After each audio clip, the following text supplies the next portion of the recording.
This week on Jerusalem Dateline, U.S. President Joe Biden completes a 3-day trip to Israel and then heads to the desert kingdom of Saudi Arabia. What's behind all the pomp and circumstance? Plus, Ethiopian Jews make the prophetic trip back to the Promised Land. And the Maccabee Games, the Jewish Olympics. All this and more this week on Jerusalem Dateline.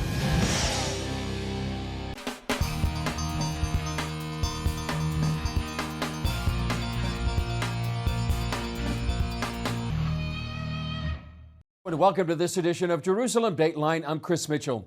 U.S. President Joe Biden came to Israel for 3 days on his Mideast trip.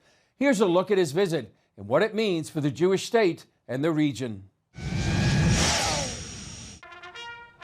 On day one of President Biden's trip, he declared his loyalty to Israel. The connection between the Israeli people and the American people is bone deep. It's bone deep. The meeting between President Biden and acting Prime Minister Yair Lapid resulted in what they call the Jerusalem Declaration, a strategic partnership between the two countries. Prime Minister Lapid believes the relationship will affect the region. From here, from Jerusalem, the eternal capital of the State of Israel, you will travel to Saudi Arabia. Your visit to Saudi Arabia is important for Israel and for the entire region, for our security and for the future and prosperity of the Middle East. The Jerusalem Declaration is seen as the centerpiece for Biden's visit. While it includes wording about using all elements of national power to prevent Iran from becoming a nuclear power, some question whether the Biden administration has been confronting Iran or courting Iran. We are 18 months into the U.S. administration, into Joe Biden's presidency. He has been engaging the Iranian regime in the Vienna talks, trying to re-enter the 2015 JCPOA Iran deal to no success. This is the common link throughout the region with the moderate states, that they are all being threatened by the Iranian regime. And the real question hanging over his head is if he's going to address this threat in a serious way. Israel's Channel 12 asked Biden about former statements that he would not allow Iran to get a nuclear weapon. Does that also mean, sir, that you would use force against Iran? Is that what that means? That was the last resort, yes. CBN News contributor Ellie Koenig points out that since Biden entered the White House, Iran has only moved closer to getting a nuclear bomb. It's exactly what's taken place in these last 18 months. As the U.S. has been engaging in these indirect negotiations through Russia and China, believe it or not, with the Iranian regime, the Iranians have advanced their nuclear capabilities. They've also advanced their ballistic missile testing. They are just becoming more of a threat to the region and also to the United States. In addition to Iran, the Israeli-Palestinian conflict is the other major issue. For the first time, a U.S. president visited East Jerusalem, sending a signal to Israel that part of the city could be the future capital of a Palestinian state, a location critics say undermines Israeli sovereignty. Joe Biden has indicated, or the White House has indicated, that he will be visiting a site in Jerusalem, Israel's capital, where he will not permit Israeli officials to attend, where he will meet with the enemies of Israel, those who continue to be terrorist enemies of Israel, and not allow the Israeli officials to be there. That's actually outrageous. ACLJ senior advisor Jeff Balaban says President Biden brings his own history to this week's visit. As Joe Biden did when he was vice president, and as President Obama did, it treats the presence of Jews in Jerusalem, in Judea and Samaria, as though Jews are interlopers, as though Jews are occupiers, as though Jews don't belong there. In fact, as though Jews are criminals. After his visit to eastern Jerusalem, Biden traveled to Bethlehem, where he met with Palestinian Authority President Mahmoud Abbas and advocated for a two-state solution. 2 states along the 1967 lines were mutually agreed to swaps remain the best way to achieve equal measure of security, prosperity, freedom, and democracy for the Palestinians as well as Israelis. After Israel comes perhaps the most challenging part of his Mideast trip, the president going to Saudi Arabia, a country he once called a pariah due to its human rights record and connections to the murder of journalist Jamal Khashoggi. My position on Khashoggi has been so clear. If anyone doesn't understand it in Saudi Arabia or anywhere else, then they haven't been around for a while. Biden, though, made a point of wanting more positive relations with the country, even as he admits the U.S. left a vacuum in the region. The reason I'm going to Saudi Arabia, though, is much broader, is to promote U.S. interest. Promote U.S. interest in a way that I think we have an opportunity to reassert what I think we've made a mistake of walking away from, our influence in the Middle East. With the United States of America distances ourselves from other people and other countries that should be stronger friends and stronger allies, they go elsewhere. And when they go elsewhere, there aren't other good, friendly countries that are waiting with open arms. Saudi has an enormous amount of resources. They are an attractive prize on the world stage. So whether it's China or Russia or others, that's where they're going to run to. And therefore, it behooves us to hug them closely and to enhance the relationship with them, even if we've got challenges in that relationship. To distance them is only going to propel them towards our enemies and our foes. The Israeli government approved a deal that may pave the way for relations between Saudi Arabia and Israel, while Saudi Arabia also granted flyover rights to Israel. When Biden does land in Saudi Arabia, he will find a different Middle East. John Medved is the founder of Our Crowd, Israel's largest venture capital platform. Really good news recently in this part of the world has been the Abraham Accords, which was so smartly named, because what it has resulted in is this incredible release of energy between the children of Abraham. Medved wrote about this new Middle East on his blog on LinkedIn and says the sand curtain in the Middle East is coming down. And when this sand curtain, which separated us from our neighbors, sort of dissipates, when this comes down, starts to come down, it's not coming back up. Russia is intensifying Vladimir Putin's war in Ukraine. Ukrainian officials say Russian forces are deliberately targeting civilians in western Ukraine. Other parts of the country are beginning to pick up the pieces, an effort leaders say will cost billions of dollars. Though the war is far from over, some areas are buzzing with the sounds of construction as families return to clean up and revive their war-torn cities. George Thomas brings us the story from Kyiv. As Russia steps up its offensive in the east, Ukraine's government is moving forward with plans to rebuild battle-damaged areas it still holds. All of them suffered large-scale destructions, and this also means the need for colossal funds for the restoration of infrastructure, for the return of medicine and social services, and for the restoration of normal economic life. From hospitals to schools to apartment buildings to churches to shopping malls, the government in Kyiv estimates it will need at least $750 billion to rebuild what the Russians have destroyed. So we understand that it's huge money, but we understand that some of them will be compensated from confiscated Russian assets. These cities on the outskirts of Kyiv, once under Russian occupation, are today slowly coming back to life. This is the city of Borodyanka, which is basically probably about 20 minutes north of Bucha. And we've been hearing a lot, obviously, about Bucha. What's really cool is, look at this. I mean, just a few days after the Russians were, well, chased out of this part of the city, north of Kyiv, the cleanup has begun. They want to try to get life back to normal as best as possible. While some swept, others like Oleg Kropnivsky used bigger tools like this John Deere excavator to move debris. People have to start rebuilding at some point. They need to live somewhere. They are left without homes, without apartments, so people are working. People are trying to live. In nearby Irpin, Ludmila Voronina is overcome with grief, but knows she has to start somewhere. This house is already 70 years old. We can't leave it without repairing it. About 3 hours north, volunteers from across Ukraine have come to Yahini to help the village get back on its feet. Most of the 400 residents here spent a month in the school's basement during the initial Russian attack.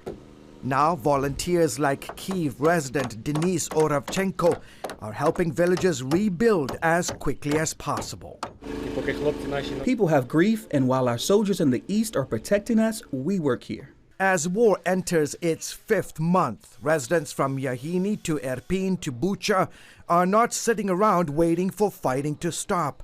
Ukraine's president says the monumental effort to rebuild his nation is underway, but will take time and a huge commitment from the international community. It is not only about what we should do after our victory or in the following years, but also what we need to do right now.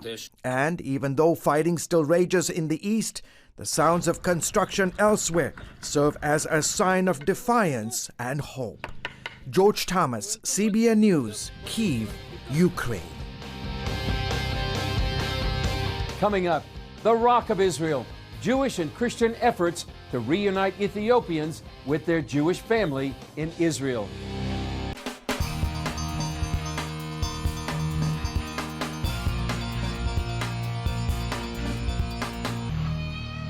It's called Soar Israel, the Rock of Israel, an exciting and renewed effort helping thousands of Ethiopians join their Jewish families in Israel. While this fulfills prophecy, unfortunately, others are being left behind indefinitely. CBN News Middle East correspondent Julie Stahl takes us to Gondar, Ethiopia for the story. When Werke Gemai and her siblings arrived at the airport in Tel Aviv, they greeted their 86-year-old mother, Rebebu Shivesh. They had no idea that it would take them 19 years to join her in Israel. During the wait, we encountered all kinds of challenges. There were many grandchildren and great-grandchildren born, and she doesn't know them. Also, my nephew was killed in the army last year. It was difficult to tell his grandmother that her grandson was killed when she was there all alone. Another one of Rebebu Shivesh's grandsons studied in a Jewish seminary in Israel on a student visa and then returned to Ethiopia. He accompanied his family to become a citizen in Israel. I have a few plans. I want to get a university degree, but we'll see if I manage. It won't be easy because of the language. Despite the waiting, they looked forward to a Holy Land reunion. First of all, we feel blessed that we can move to the land of Israel. It's a land that even Moses wasn't allowed to tread on. We're very excited that this is the land God promised to our forefathers, and we are arriving there. Sadly, this family's story is not unique. We're here in the synagogue in Gondar, Ethiopia. It's the only synagogue, and all the people you see behind me are waiting for permission to go to Israel. Some have been in the process for as many as 20 years. There's a privately run feeding program for children under 5 and nursing mothers here, as well as a summer camp. Those who are staying here live in 2 main neighborhoods. What's important is that everyone here wasn't born in a city. Everyone here is from a village, and they moved here to put in their request to make Aliyah. But they came from the surrounding villages, some kilometers from Gondar. You have to understand, the minute you leave your village, you left your land and you don't have the possibility to return. Adana Tadela leads the Jewish agency operations in Ethiopia. As a 16-year-old in the 80s, Tadele walked some 300 miles at night across these mountains to Sudan and hid during the day for fear of being arrested. After a year in Sudan, he was flown to Israel. We opened here in 1992. Close to 85,000 Ethiopians immigrated and were taken care of in this place. What we're doing now is we're going to facilitate Aliyah for 3,000 immigrants. The Jewish agency partners with Christian organizations like CBN to help resettle the immigrants and the International Fellowship of Christians and Jews that chartered the Aliyah flight to Israel. I feel the words of the prophets coming to life, that 2,000 years ago, Jeremiah and Ezekiel, they saw this. They saw this. There was a united Israel with all of the tribes in Jerusalem, and the temple was destroyed and the tribes were dispersed. And these prophets said, don't lose faith, they'll be reunited. CEO Yael Eckstein says her organization helps bring around 5,000 Jews home each year. And I think of my grandfather, who's a Holocaust survivor from Germany. Escaping the Nazis, his family in concentration camp in Auschwitz killed. And he opens up the Bible and says, one day the Jews will go home to Israel. One day the lost tribes will be found. One day Jews from all over the world will be reunited on the shoulders of the Gentiles. That it will be Christians who will make this happen. According to the Israeli law of return, anyone with a Jewish grandparent who was not converted to another religion is allowed to become a citizen. It's called making aliyah. Many Ethiopian Jews, however, have had trouble proving their lineage in order to qualify. Part of them here don't qualify under the law of return. The majority are entering according to the law of entry, according to the decision of the government that has criteria that changes every time. Therefore, each time only a small number can go because the criteria are very restrictive. That doesn't give an answer to all those who are waiting. That has left people like Leah Kabede waiting for more than 2 decades for seemingly no reason. When I was 5 years old, my family brought me here to make aliyah to Israel. My mother waited about 23 years to go to Israel, and she has 7 brothers and sisters, and they all live in Israel now. Leah had to wait another 1.5 years after that because she's married. But finally, she and her husband were approved and came to Israel on the recent flight, together with their 3 small children and her sister and sister's family, though not everyone is going. The woman sitting beside me is my father's sister. She's my aunt. Her process is not in progress. She's going to be left behind when we leave. Why do they continue to wait for so many years? We are unquestionably Jews, so we want to go to Israel because that is where we belong. We want to go to Israel not only to have a better life, but also to protect the people of Israel and its government. Up next, who are the Ethiopian Jews and why has it been so difficult for them to come to Israel?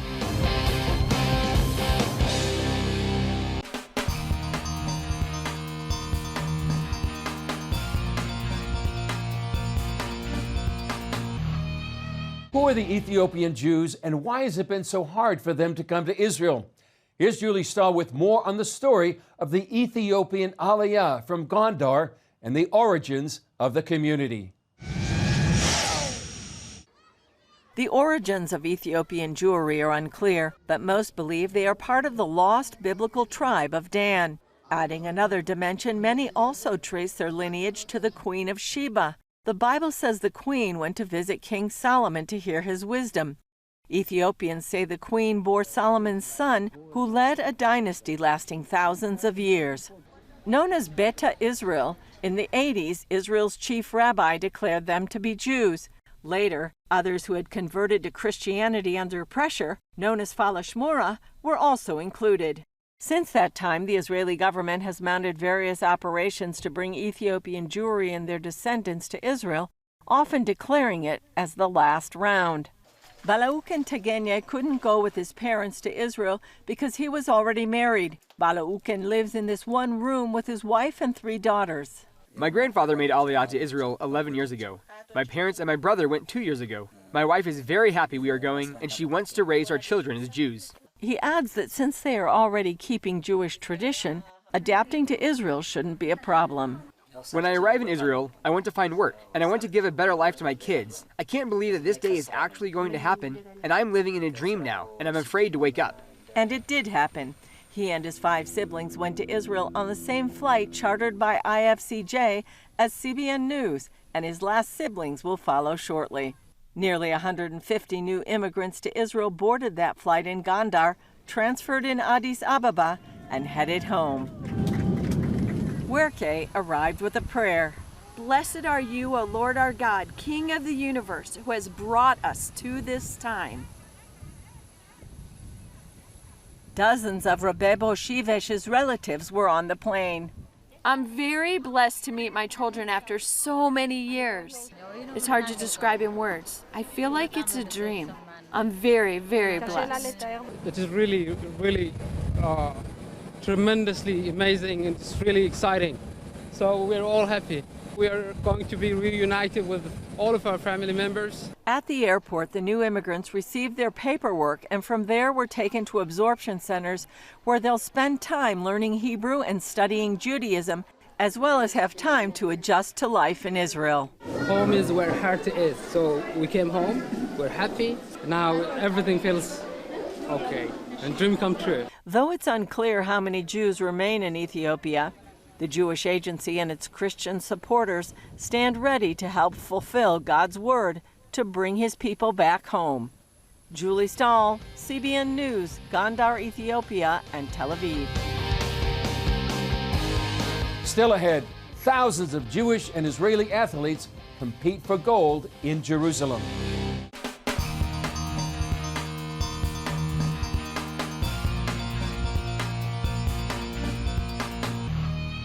Well, thousands of athletes from across the world are in Israel for the country's biggest sporting event, the Maccabiah Games, also called the Jewish Olympics.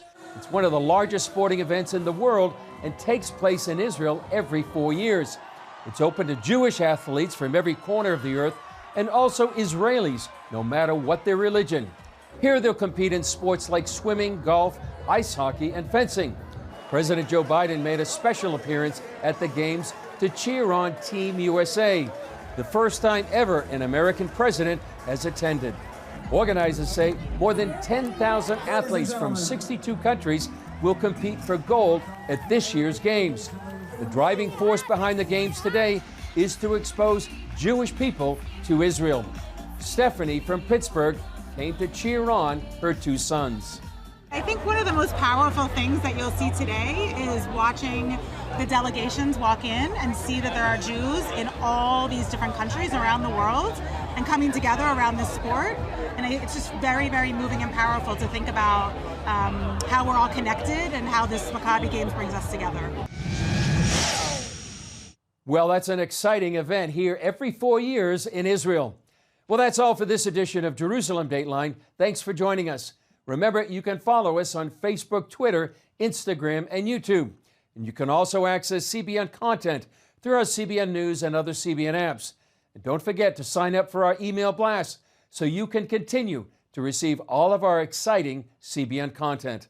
I'm Chris Mitchell. We'll see you next time on Jerusalem Dateline.